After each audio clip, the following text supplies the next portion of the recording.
você está ao vivo. Olá, olá, saudações, cheguei aqui. Eu tenho que olhar aqui se tá tudo ok.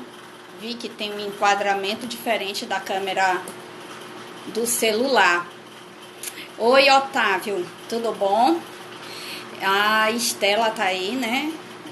Bacana, Adriana. Tudo bem, Adriana? Nossa, vocês já estão ligados. Obrigado, Homério.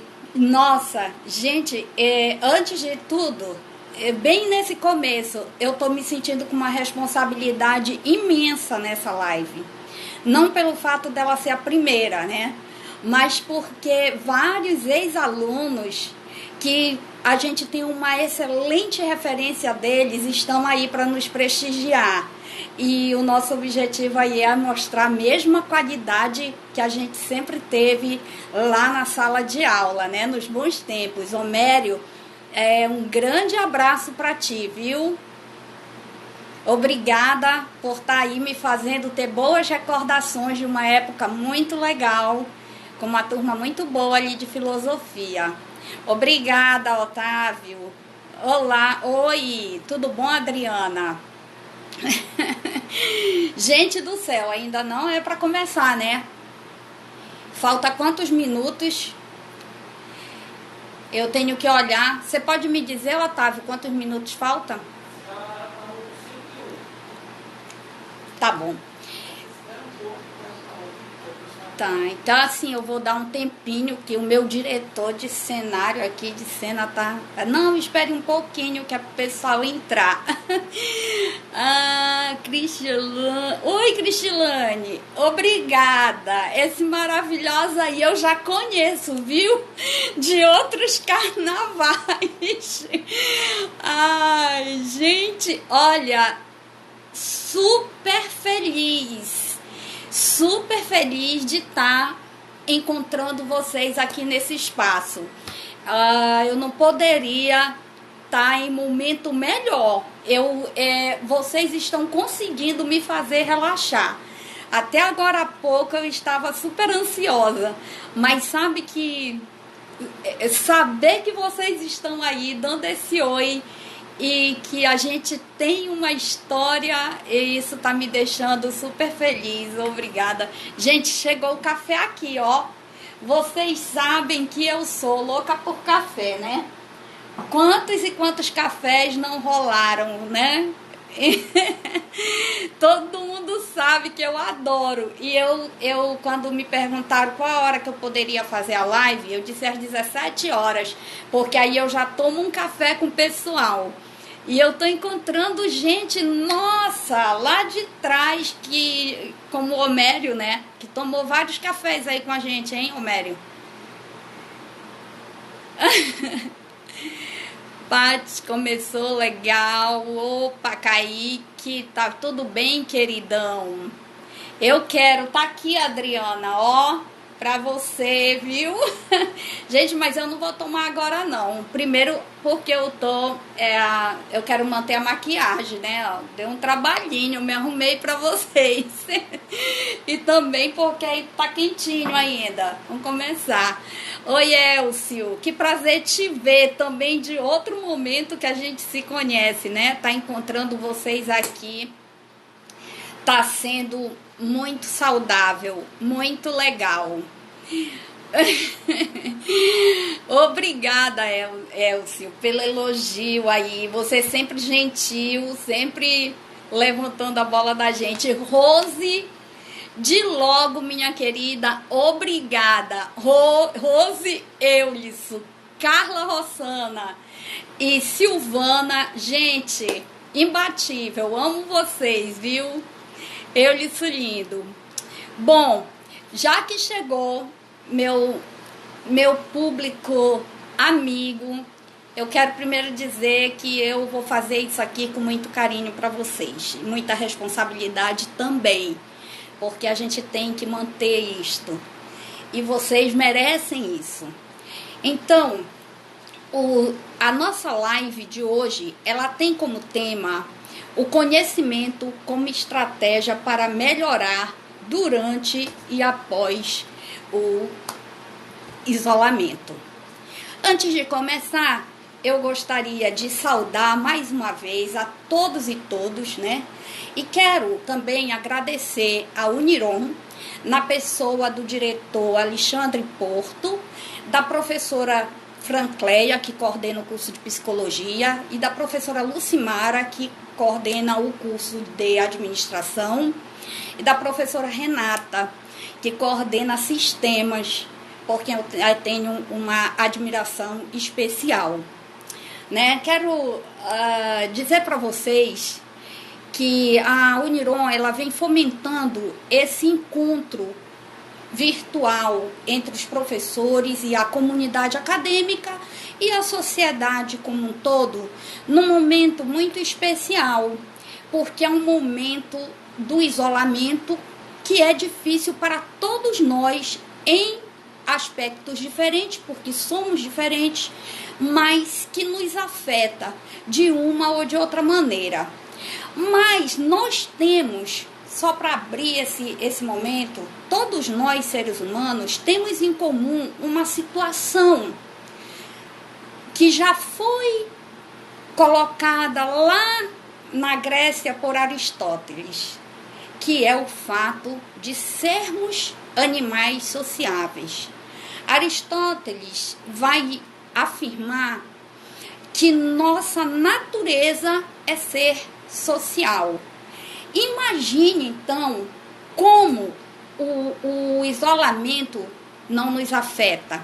Não é? Nos afeta, sobretudo, porque nós chegamos a ser a comunidade humana que nós somos, porque nós convivemos, nós nos reunimos numa linguagem mais contemporânea, nós nos sociabilizamos.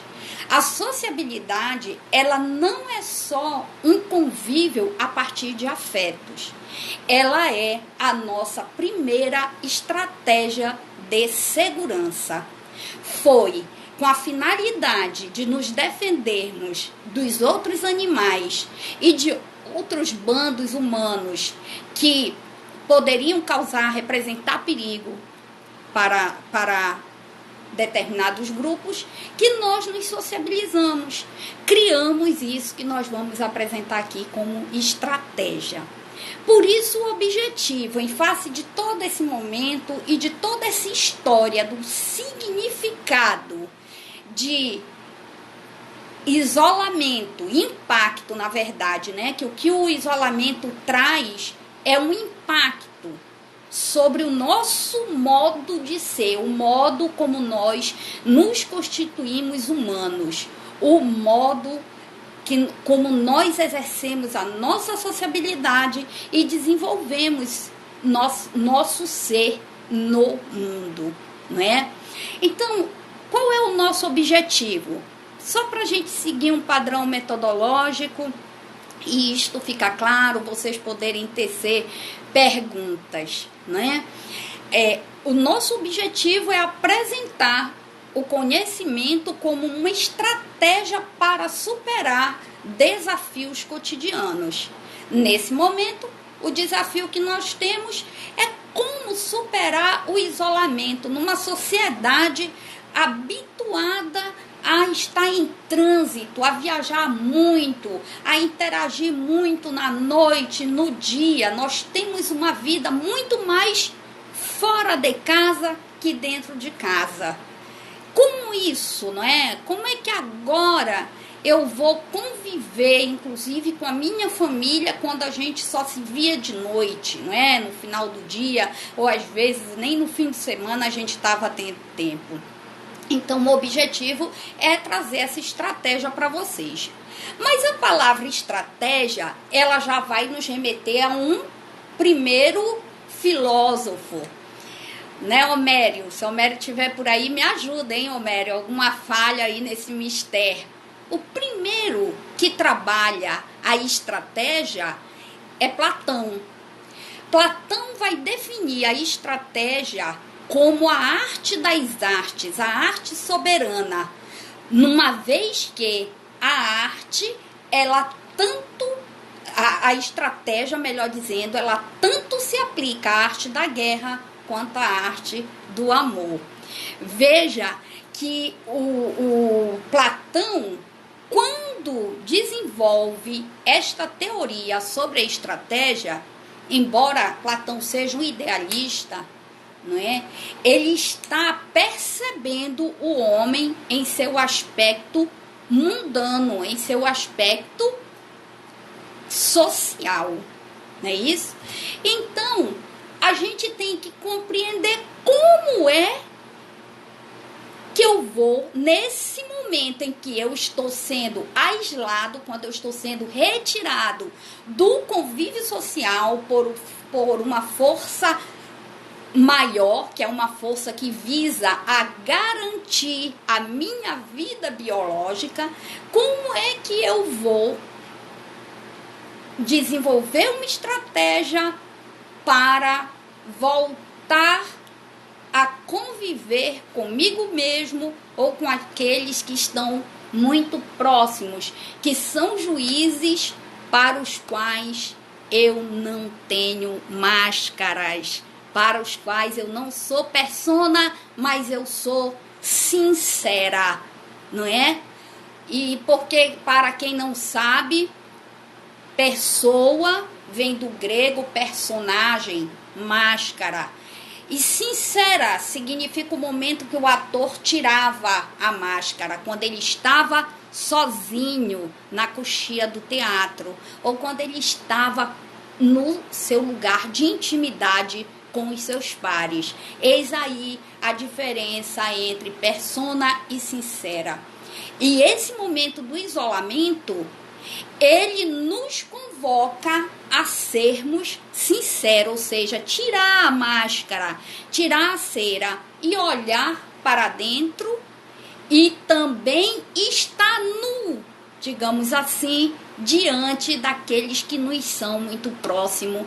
E aí essa nudez, ela é uma nudez constante, é uma nudez mais densa, mais cotidiana, porque nós estamos em isolamento, a rigor, não é isso? Carla, querida, um beijo grande, obrigada, viu? Da filosofia... Oi, Eulis, obrigada pela força, meu queridão. Mas voltando aqui, já que explicamos que nós vamos chegar nessa questão da estratégia. Mas o conhecimento como estratégia, eu preciso também definir em que dimensão de conhecimento eu estou me apegando para desenvolver uma estratégia.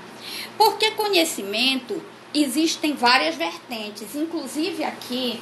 Eu tenho um livro do professor Urbano Zilles. É um clássico, Teoria do Conhecimento. E vão ter vários níveis de conhecimento, várias abordagens sobre conhecimento. E não daria para a gente fazer tudo aqui, né? A não ser que a gente fizesse uma live aí muito grande, só para tratar algumas coisas aqui do livro do professor Urbano Zilles. Confesso a vocês que eu não daria conta, porque a abordagem dele é muito refinada. Fica aí a dica, tá certo? Então, para esta live, eu trouxe apenas duas dimensões do conhecimento, que é o conhecimento de si, advindo da máxima socrática, conhece-te a ti mesmo.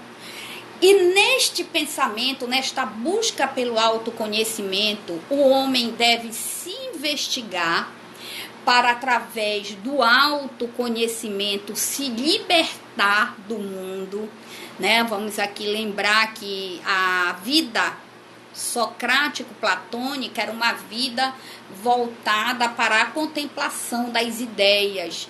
E, portanto, tudo que era feito, tudo que era realizado, tinha a intenção de se voltar para o mundo das ideias, não é isso?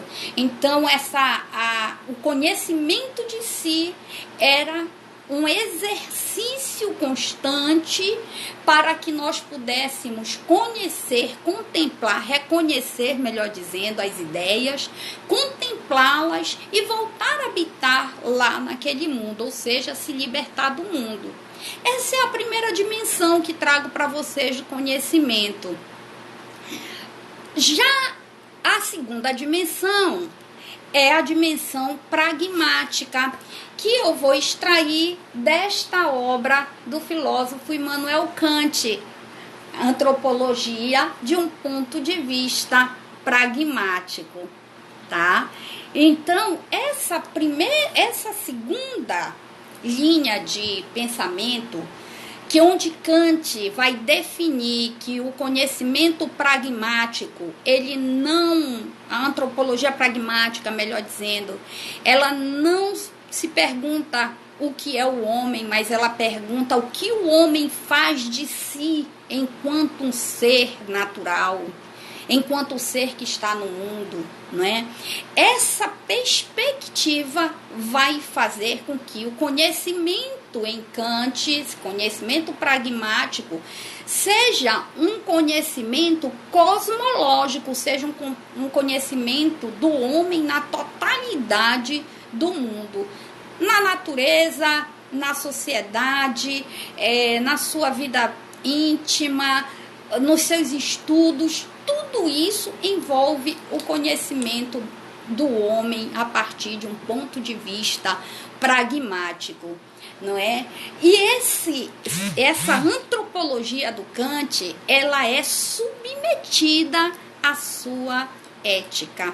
Ele vai dizer que a pergunta principal aqui ainda, né, é o que devo fazer. E a antropologia, ela, por ser um estudo que vai buscar no mundo suas referências, suas informações, ela vai localizar este homem e fazê-lo se interrogar sobre o que ele deve fazer no lugar em que ele se acha, certo? E isso ele deve seguir meramente a sua razão, não deve jamais ser condicionado por forças externas. Oi, Norinha, beijo grande, querida.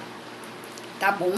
Então aqui eu quero voltar, eu vou me prender nesse ponto mais ético kantiano, né? Para que a gente possa entender como é que eu vou articular o conhecimento de si proposto por Sócrates lá no Platão, Fédon, e o conhecimento do mundo. Onde é que eu capto essas referências? Como eu articulo para que eu possa melhorar nesse momento em que eu não tenho o outro, nesse momento que eu estou apartado da essência humana, que é a sociabilidade. Como é que eu articulo isso? Essa é a nossa pergunta, né? Eu tenho que pensar, eu preciso me conhecer, autoconhecer. Já tive tempo, né, de fazer uma análise, mas eu parei verdadeiramente para pensar quais foram as emoções que conduziram a minha vida até aqui. Quais foram as emoções, as motivações internas, pessoais, que me fizeram chegar onde eu estou hoje, no lugar que eu estou hoje? Eu já me interroguei seriamente sobre isso. Essa é uma interrogação que muitas vezes ela causa angústia, né? Quem vai trabalhar muito isso é um filósofo chamado Kierkegaard, né? Ele vai falar dessa angústia, vai voltar-se para a religião, Deus, várias coisas para explicar essa angústia, mas não dá tempo de eu entrar aqui. Oi, Conceição, obrigada, tô te vendo aqui. Gente, eu quero falar com todo mundo, mas não dá para eu acompanhar, tá? Vocês me perdoem, que depois eu vou olhar o histórico disso e eu vou me ocupar de mandar um carinho para todo mundo aí, tá bom?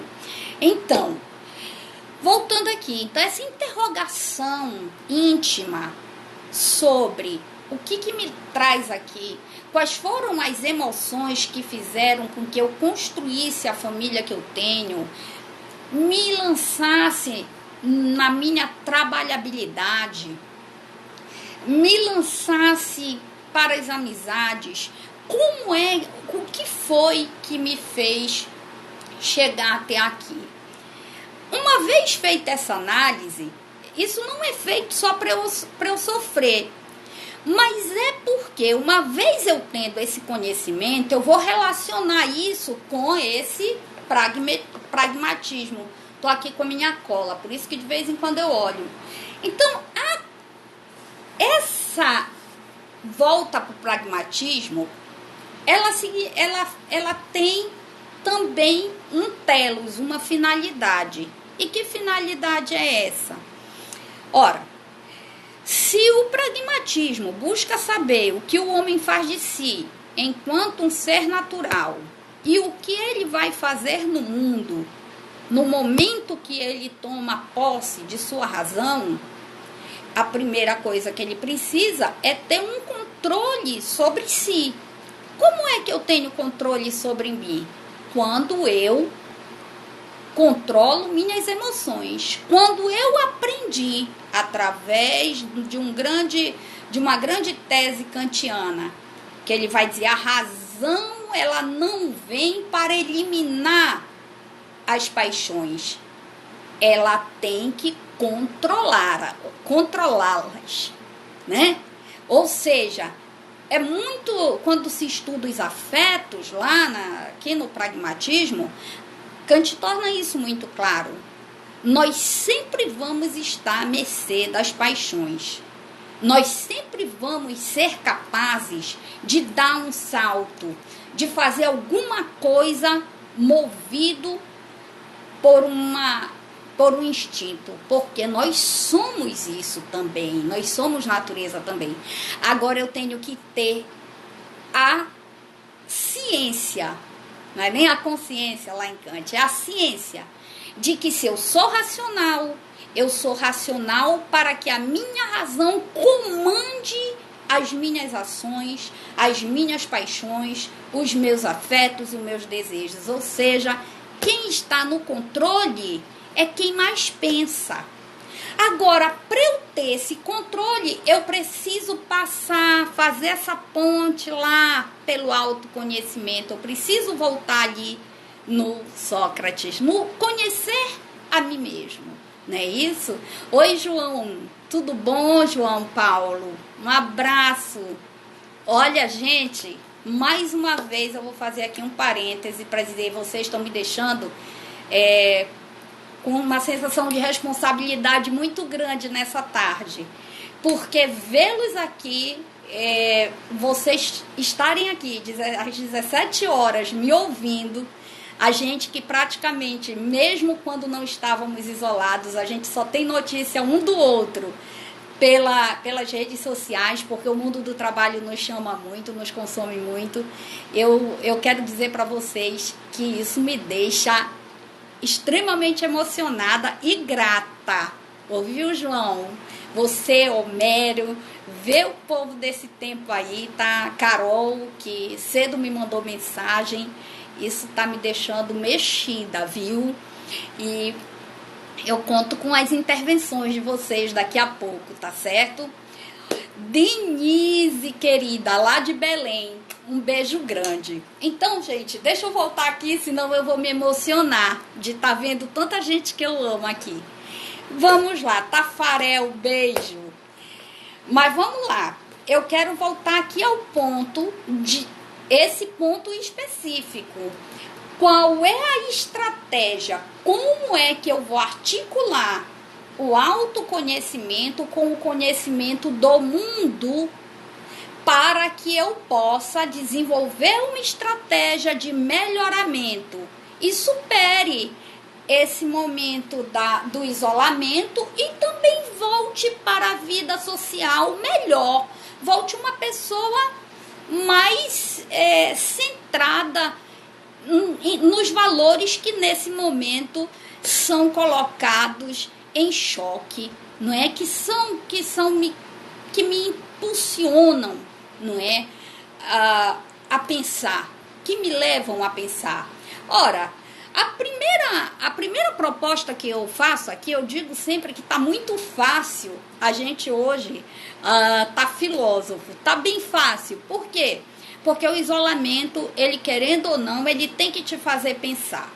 Ou você vai pensar porque você está angustiado, porque você está prestes a deprimir, ou porque você brigou com as pessoas que você ama. E aí vem aquela questão, é o momento de eu pensar, poxa, eu estou brigando com a minha família, com meu marido, com meus filhos, com minha amiga, eu estou brigando com as pessoas que eu amo. É o momento de eu parar e pensar. Eu tenho que lembrar, eu tenho que recordar, olha aí o bom e velho Platão, eu tenho que recordar quais foram as emoções que fizeram com que eu tivesse uma expectativa positiva com esse relacionamento familiar, com essa amizade, com esse filho que é meu, mas que eu tô ali tendo algum atrito, não é? Luiz Otávio, que o diga, mas enfim, não é? Então eu tenho que pensar qual foi a emoção que me trouxe até isso. Quando eu recordar, olha aí Platão, aí eu vou ter conhecimento. Sabe por que eu tô toda hora quando eu falo recordar Platão? Porque eu quero dizer para você que para Platão não existe conhecimento. Conhecimento é reconhecimento. Ou seja, é preciso reconhecer. Tudo nós já sabíamos. A alma vem para esse corpo e aí ela fica contaminada, então ela perde as boas lembranças. Então, assim, a gente está hoje no momento do isolamento porque a gente tem que fazer esse exercício memorial, né?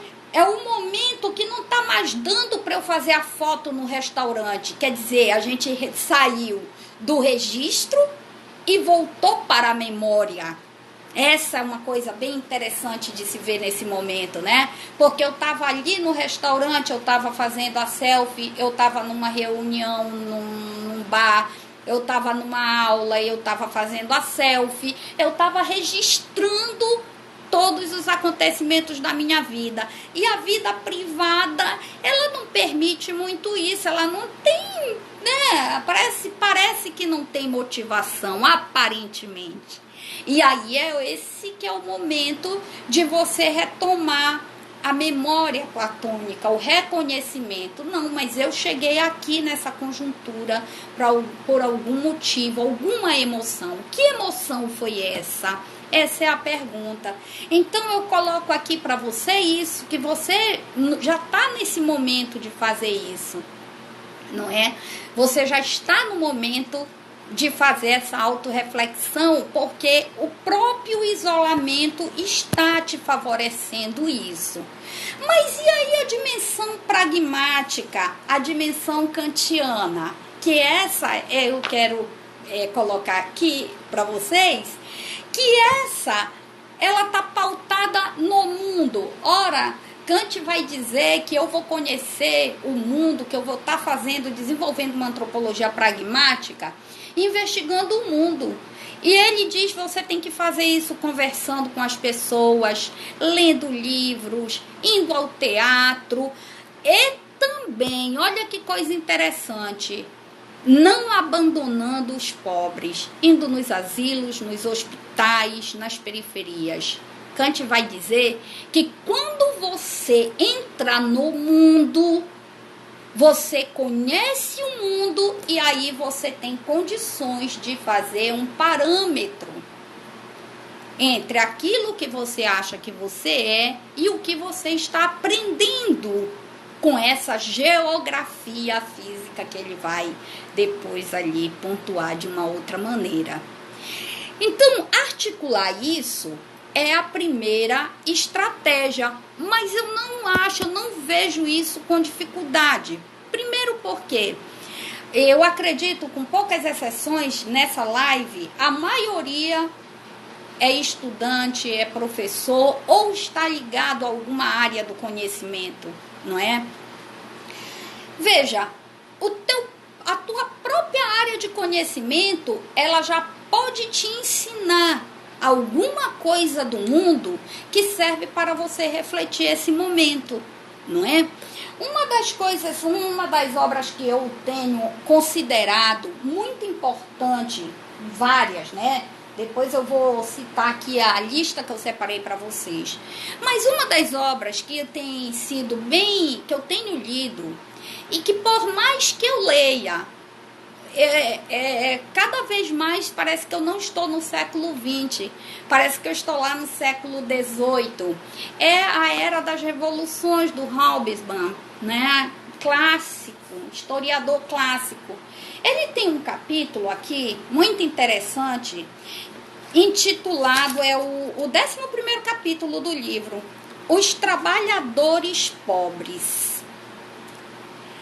E é impressionante que quando a gente lê isso, a gente encontra uma semelhança imensa com certos níveis da nossa sociedade brasileira. Ora, eu vou ler isso só para comparar? Não.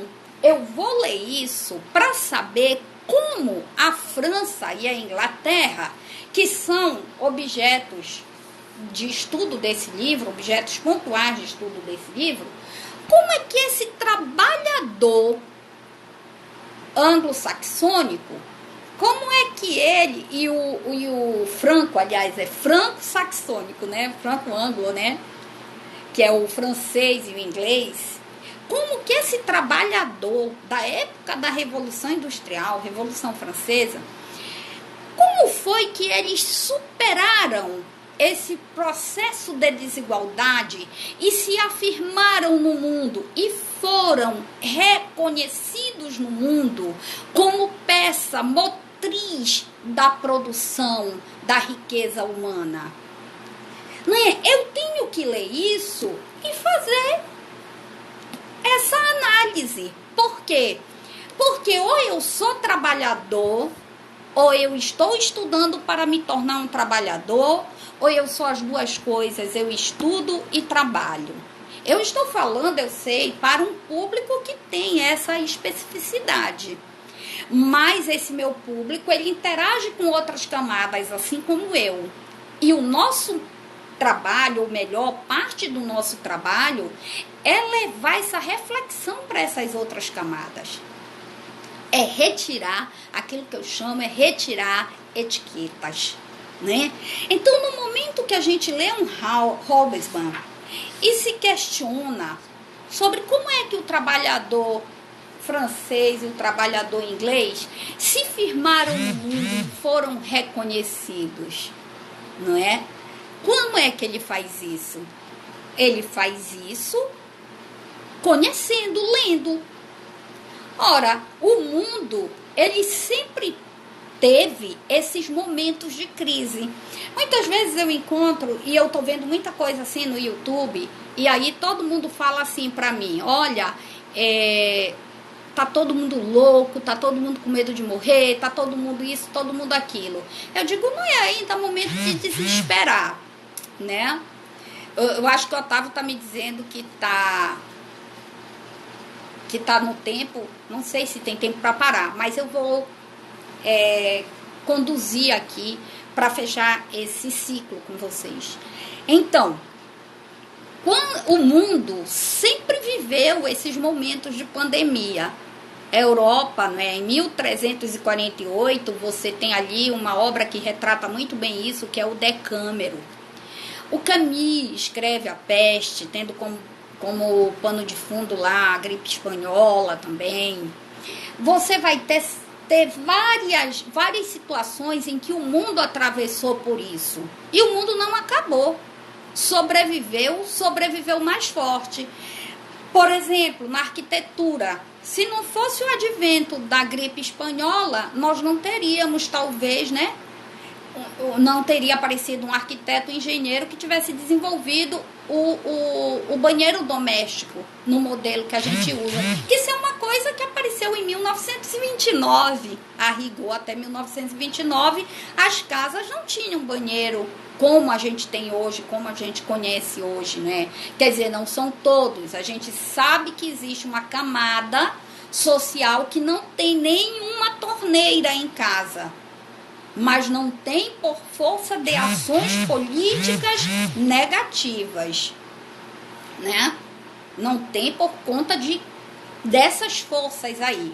Não porque a arquitetura não tenha se desenvolvido. Se tiver algum aluno, ex-aluno meu de arquitetura aí, Eulice Boccaccio, escreve o Decâmero em 1348 e a narrativa dele é muito semelhante ao que a gente lê agora, porque ele está naquele meu Kobo, senão eu abria e fazia uma leitura, não me lembrei. Boccaccio tinha que estar numa aula dessa, né, numa live dessa.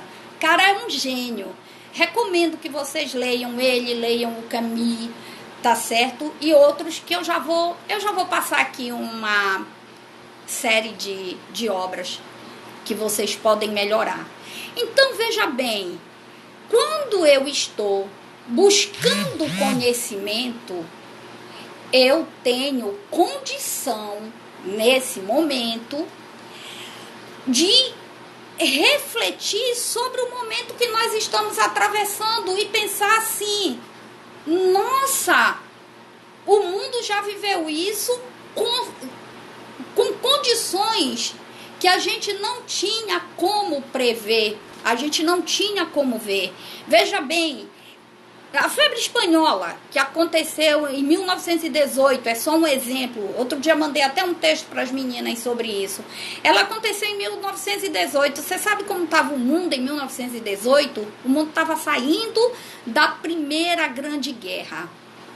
Estávamos cheios de homens mutilados, escassez de alimento, milhões de coisas erradas no mundo acontecendo, sofrimento em massa. E tinha mais um detalhe, a expectativa de vida, por exemplo, de uma mulher a 53 anos. Eu já estava ali, né, coitada.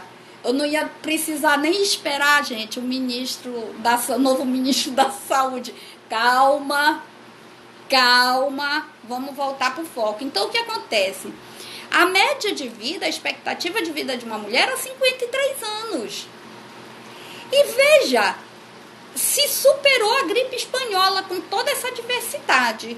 Por que nós vamos estar aí falando em morrer? Por que nós vamos parar nossas vidas? Né?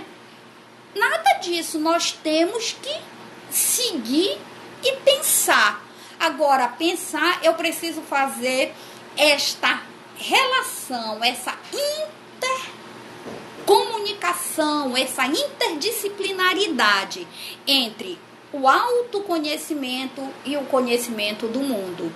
E para ter um conhecimento do mundo adequado, eu tenho que ser mais profunda nas minhas ações. E por que eu vou fazer? Tenho que ser profunda nas minhas ações. Porque eu não posso simplesmente me pautar em opiniões, em doxas. Eu tenho que gerar conhecimento. Eu, inclusive, somos nós, não é, que estamos aqui lidando com conhecimento. Nós somos obrigados a sairmos, inclusive, do plano da informação. Nós temos que transcender a informação e passar para a formação de fato, né? Lembrando, quando eu falo isso, eu estou falando isso porque a palavra informação vem de informe, ou seja, aquilo que não tem forma. Informação é isso, ele me dá uma notícia, o Jornal Nacional lá me dá uma notícia, e quem vai formar uma crítica sobre aquela notícia sou eu, a partir do quê? A partir da reflexão. Mas eu não posso parar ali eu não posso parar ali no momento da informação. Eu tenho que ir numa camada mais profunda. E como é que eu faço isso? Eu faço isso com uma boa referência bibliográfica. Eu faço isso trocando ideias com pessoas que me instigam a perguntar mais, a saber mais, né? Eu faço isso buscando saber o que pessoas de outras áreas do conhecimento estão falando sobre esse momento atual. Então, a principal principal estratégia que a gente tem para trazer nessa tarde para vocês é a seguinte: tenha primeiro calma, mantenha-se equilibrado, porque o mundo já foi pior. Mantenha-se equilibrado. Oi, Carol, não conseguem? Tem que conseguir, Carol. Tem que ter calma, pegar um livro, ler, se deliciar ali com o livro, né? Nossa, eu não sabia, Carol. Peraí, que a Carol tá me dando aqui uma informação que o meu Instagram é privado. Hoje foi que eu fui ver como é que mexe nessa mídia. Acho que vocês perceberam isso. Eu já desbloqueei, mas eu vou desbloquear de novo. Vão ter outros momentos. Aqui o Otávio Gaia, que me assessora, está dizendo que está aberto, tá, Carol? Obrigada. Então, só pra gente reconectar, a estratégia com o conhecimento, ela é uma via de mão dupla. Ela acontece de dentro para fora e de fora para dentro, como diz uma música intitulada Serra do Luar, interpretada pela Leila Pinheiro. Ela vai dizer que viver é afinar um instrumento de dentro para fora, de fora para dentro, a toda hora, a todo momento.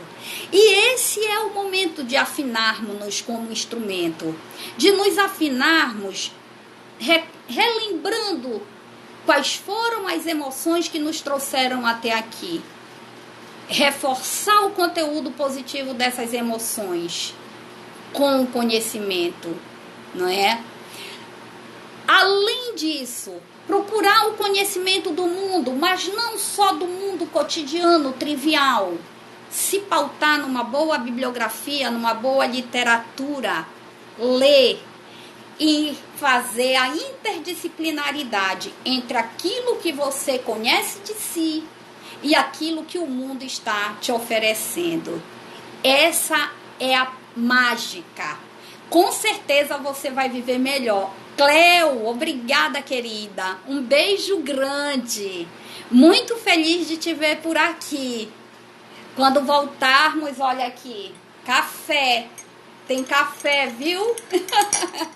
Mateus, querido, obrigada por você estar aí, meu lindo. Saudades de você. Então, esse momento desse afinamento, não é?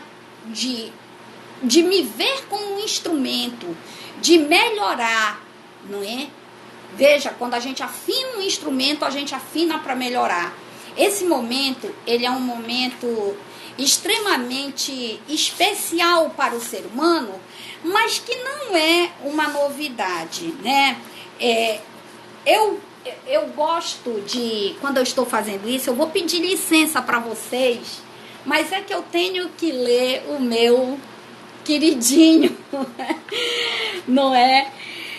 O prefácio da antropologia, eu quero encerrar deixando para vocês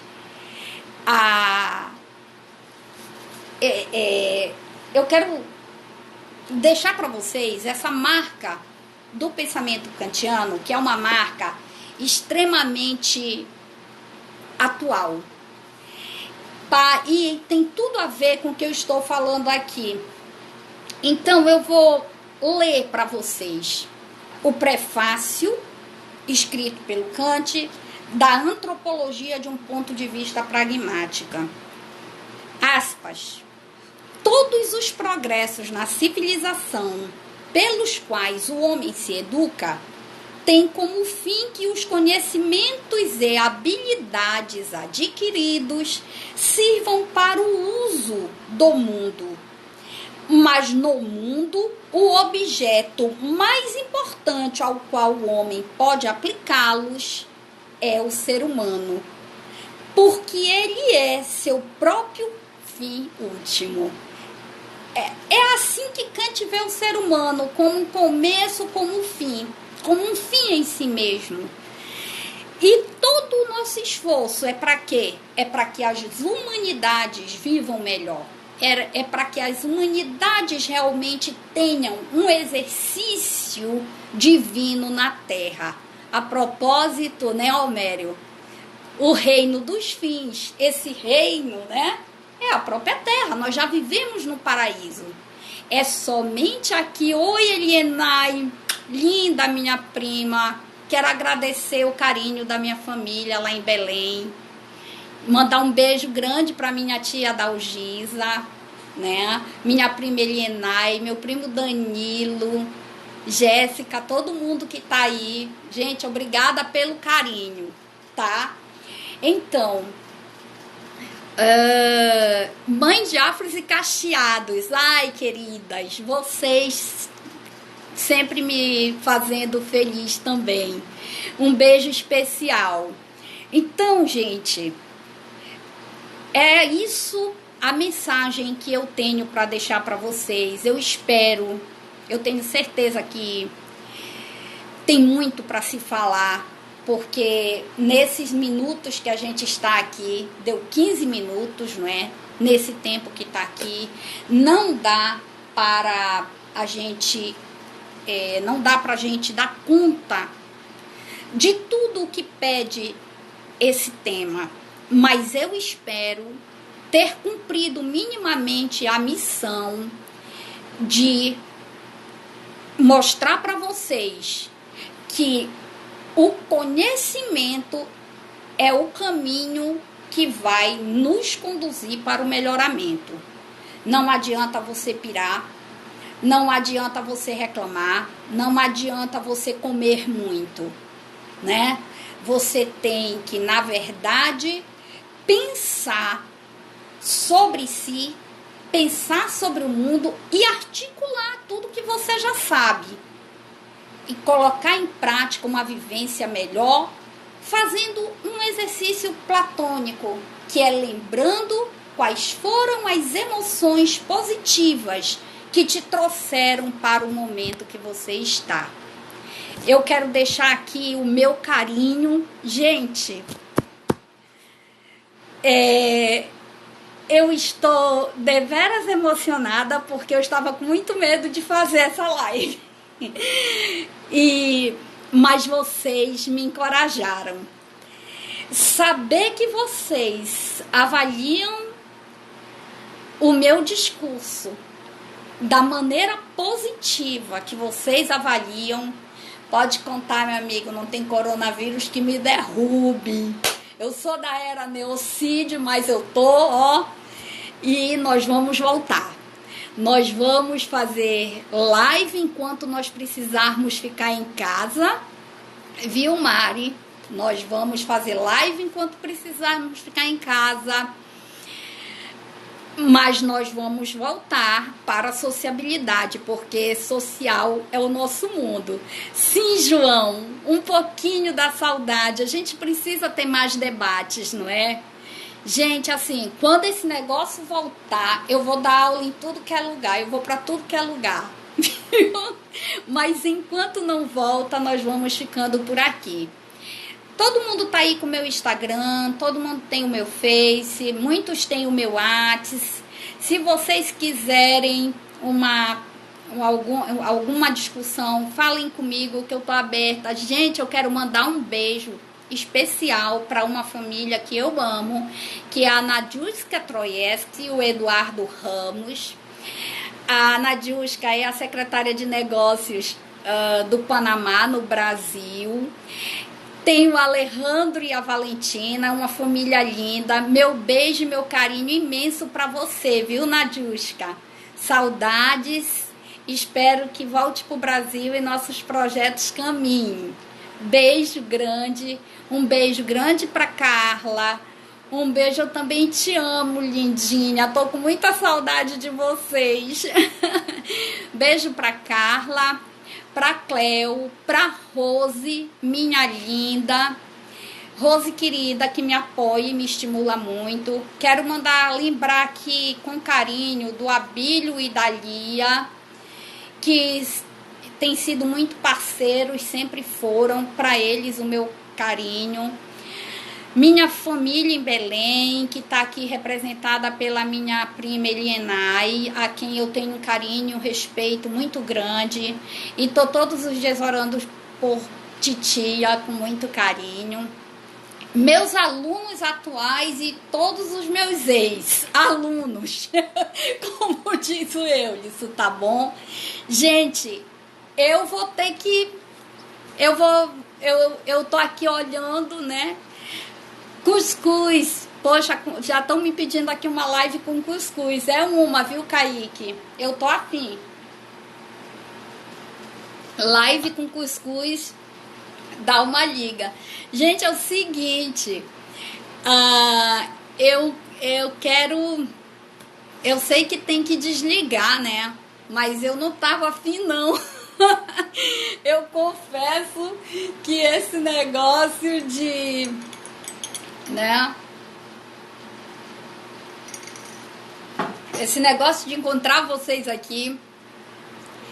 Ok, Homério. Eu vou... Manda pra mim que eu, inclusive, vou publicar. Viu, gente? Vou falar logo aqui. Segunda-feira, às 19 horas, é a live do Homério Carvalho. Foi nosso aluno. A gente vai estar lá prestigiando. E eu vou compartilhar, tá bom? Gente, eu vou aproveitar, além de lembrar mais uma vez que agradeço a Uniron por ter fomentado esse... Obrigada, Eulisso, pelo carinho com minha tia. Quero agradecer a Uniron por ter fomentado, por estar fomentando esse espaço. Mais uma vez, nas coordenadoras que têm me apoiado, no diretor Alexandre Porto, o Jackson, que me deu todas as dicas de como eu deveria proceder nessa live. Eu quero mandar a eles um agradecimento especial. E quero aproveitar também, se vocês se interessam por conteúdos filosóficos, principalmente os ex-alunos que encontrei aqui, tem no Facebook uma página chamada Filosofia 1, que é realizada pelo professor Emiliano da Universidade Estadual do Ceará. E esse Filosofia 1 me deu coragem também para estar aqui, porque lá eu vi o professor Hernani Chaves, vários professores da UES, colegas, que tenho muito carinho por eles. Então, assim, quem tiver interesse, Filosofia 1, lá no Facebook, a página do Facebook, acessa o conteúdo. Cada semana, cada dia é um professor com um tema diferente. Está sendo muito estimulante os assuntos que tem passado lá. Eu falei para vocês que eu ia falar, dar umas dicas de livro, né? Então, a gente falou aqui do Decâmero, do Boccaccio. A gente falou da Peste, do Camus. Mas tem Ensaio sobre Cegueira, do Saramago. E também do Saramago, As Intermitências da Morte. A Era das Revoluções, que a gente apresentou para vocês. É muito bom que vocês leiam. E, claro, Antropologia de um ponto de vista pragmático. E para sempre lembrarmos, né, deles, dois clássicos, A República, do Platão, e A Ética Nicômaco. Gente, para com a pilha, lê, conhece o mundo e conhece-te a ti mesmo, que vai dar tudo certo, nós vamos superar. Nós vamos sair dessas lindos, íntegros e melhores. Um grande beijo e que Deus abençoe a todos e todas. Obrigada pelo carinho que vocês me devotaram nessa tarde. Eu já vou sair daqui melhor. É muito bom saber que vocês estão aí do outro lado. Seja no virtual, seja no físico. É muito bom saber que a gente tem um abraço. E eu quero deixar o meu abraço para vocês. Fiquem todos com Deus e até a próxima. Tá bom? Um beijo grande.